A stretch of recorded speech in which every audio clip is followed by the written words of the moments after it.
Oh, hi there. I wanted to talk about the book that was recently just released called Fire and Fury, written by Michael Wolff, a clear homosexual. You can kind of tell by his demeanor. Anyway, the book itself, I'm not going to read it. I mean, not just because I don't read books anyway, but because there isn't going to be much to it. It really just looks like a long-winded set of insults.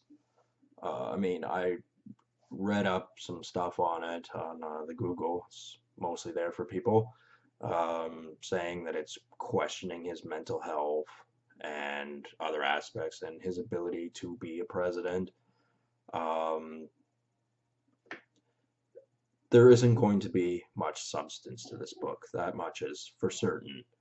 Um, it'll just rehash a lot of the things people already have said. Um, it goes on and talks about how these certain psychiatrists believe that he speaks in a repetitive manner and he's telling the same stories over and over again, which is kind of true, although there are actually a lot of things going on if you like know how to watch media properly and actually have a real opinion. You would know that a lot of people are really repetitive. I mean, you watch the news and it's the same 15-minute news broadcast all day long for most news stations. So don't start talking about him being repetitive when he says things in a few different speeches. They started emphasizing how he was repeating himself after 10 minutes and stuff like that. It's just like, shut up. I mean, I saw Michael Wolff as the book was just released the other day, and his interview on it, and he looked like he was actually getting excited about it. Like he'd been wanting to do this for a long time, and then you start to go, well, does it really have to do with Donald Trump at all, or is it the fact that a party that he supported didn't win? Because that's the question you have to ask yourself when you see anti-Trump people, whether they're protesting, whether they're doing this or that. Is what is it really? Is it really that they're against Trump? Although they are, but it's more to do with the guys, the people, Hillary Clinton, whom they wanted to get in, did not. They can't handle losing, and it's really pathetic. I mean, a year's gone by. They lost. They're just going to have to deal with that. And it shouldn't be something that has to keep getting brought up, but it really does. And like they say, the dumbest stuff possible. I mean, sure, this is an important thing about American legislation and all that, but there is as they put it, the potential of invoking the 25th Amendment, which enables the president to be removed from office if the vice president and a majority of the cabinet deem him physically or mentally unable to discharge the powers and duties of his office.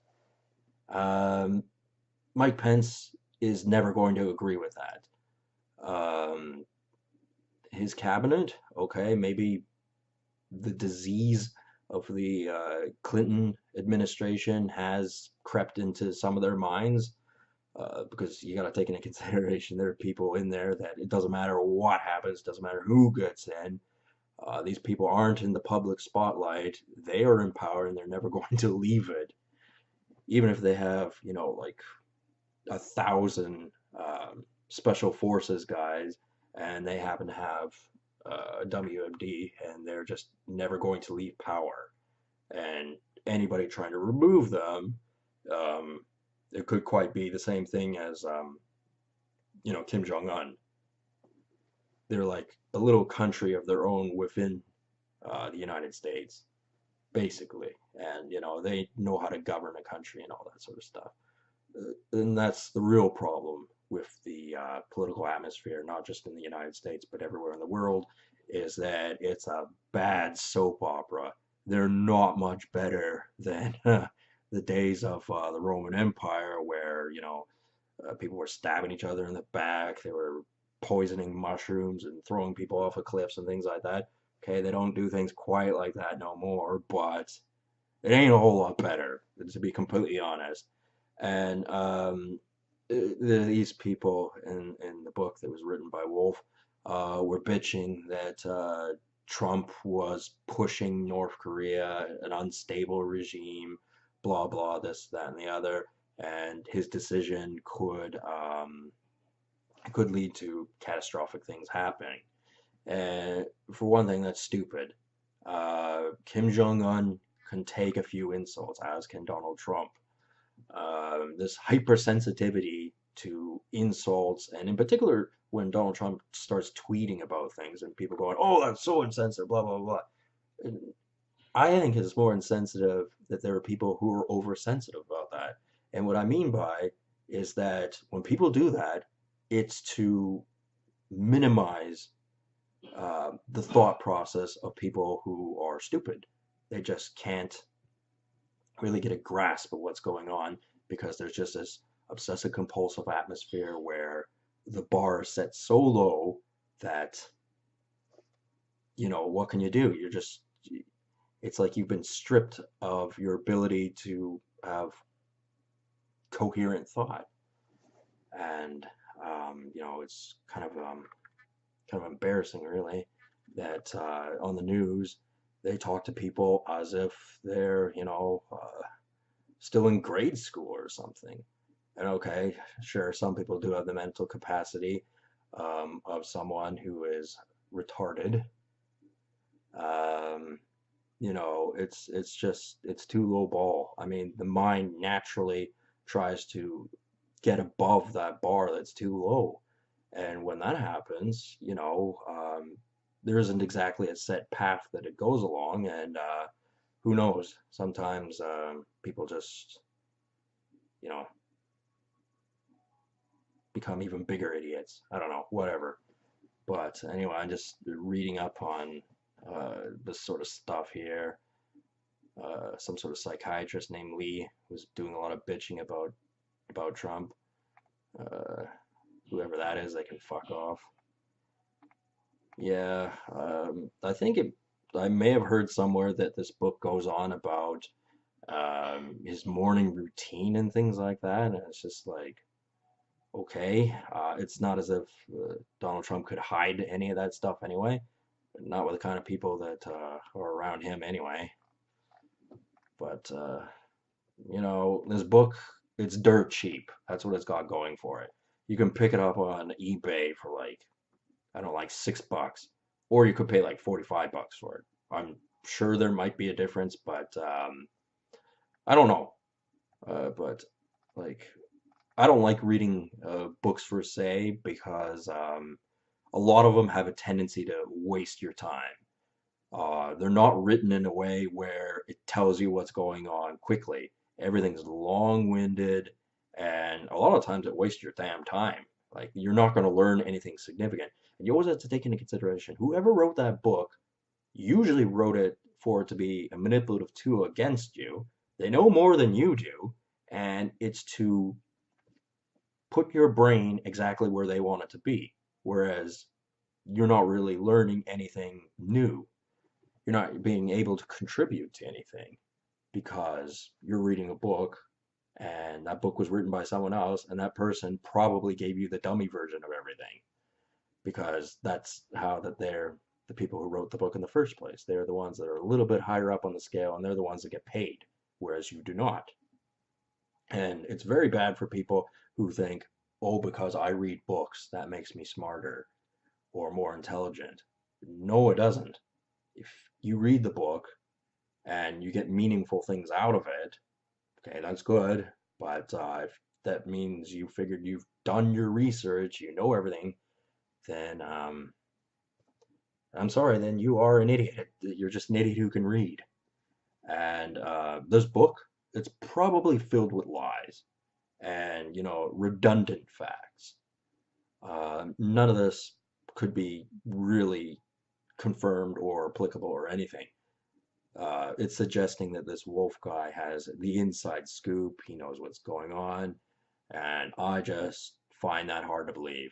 Um, I'm sure Donald Trump has people around him that he doesn't like and are annoying. Um, but this Wolf guy would not be one of them. He will have heard whatever information he's heard from another set of hands, from another set of hands, from another set of hands. Uh, he's nowhere near him, and this is his 15 minutes of fame is by trashing Trump on TV, and he's been working hard for this for probably well over a year.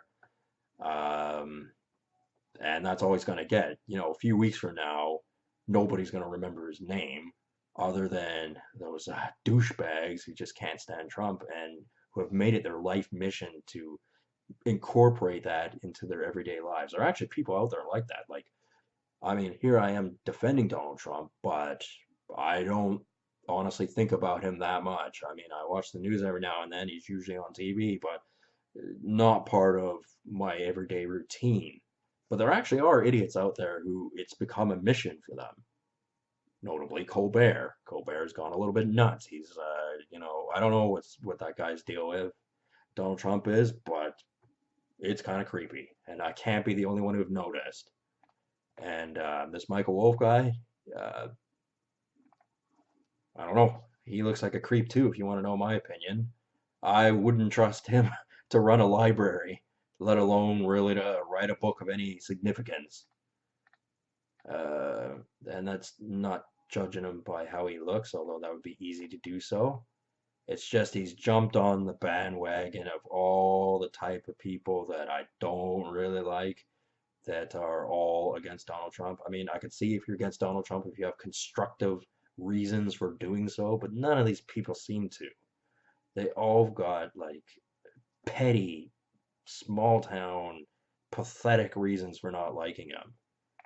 And the real reasons for not liking him, like how he fired all those missiles and he's done things like that, and the Tomahawks, in case you forgot, a couple other things here and there that he's done. Those would be real reasons to not like the guy because he made fun of a mentally disabled person in one of his speeches. Sure, maybe he could have not said that, but is it really affecting you? Is it really bothering you? Is it really that significant a problem? If it is, then you just, draw inside the lines, go to work, pay your taxes, eat in your McDonald's, and don't think about the real world because you're clearly not competent enough to understand or comprehend what's going on.